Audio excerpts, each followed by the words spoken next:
We begin this evening with a phone call between President Donald Trump and Russian President Vladimir Putin. The telephone call happened earlier today.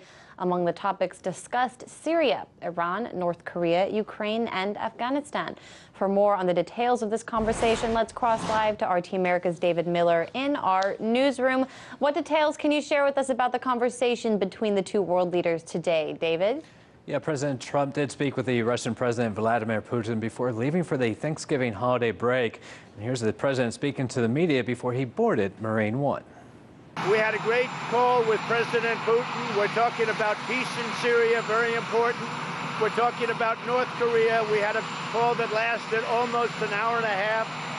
We just put out a release on the call, but we're talking very strongly about bringing peace to Syria.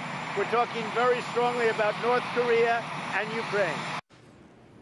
And according to officials, both leaders also agreed on a number of principles, including normalizing bilateral relations, especially when it comes to fighting terrorism. Conversations also centering around cooperation between the Russian and U.S. security services that could be of great practical significance. Putin and Trump also touched on the terrorism threat and drug production in Afghanistan, and speaking about this situation in eastern Ukraine.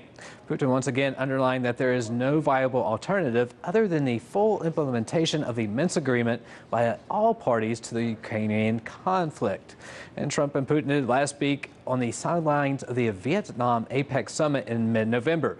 Even though there was no official meeting between the two leaders during that gathering, they still managed to hammer out a joint statement on Syria, in which they said the Syrian conflict does not have a military solution. President Putin on Tuesday met with Syrian President Assad at a Black Sea resort ahead of his summit later this week with Russia, Turkey, and Iran. And Russia is one of the Assad government's chief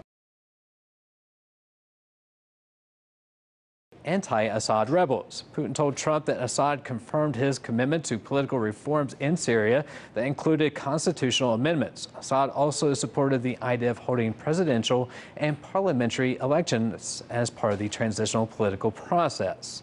And critics, however, do claim that the Russian vetoes that the powers do have in the UN did prevent a response against Assad for using chemical attacks on his own people and those fighting in that region. Putin and Trump also agreed that the crisis around the Korean Peninsula should be solved through a diplomatic means. This is according to a release from the Kremlin. While discussing the Iran nuclear program, the Russian president did reaffirm Moscow's commitment to the full implementation of the 2015 Iran nuclear deal, also known as the Joint Comprehensive Plan of Action. He also called the agreement an important factor of regional stability that also contributes to the global nuclear non-proliferation regime. Reporting from the newsroom, David Miller, RT America.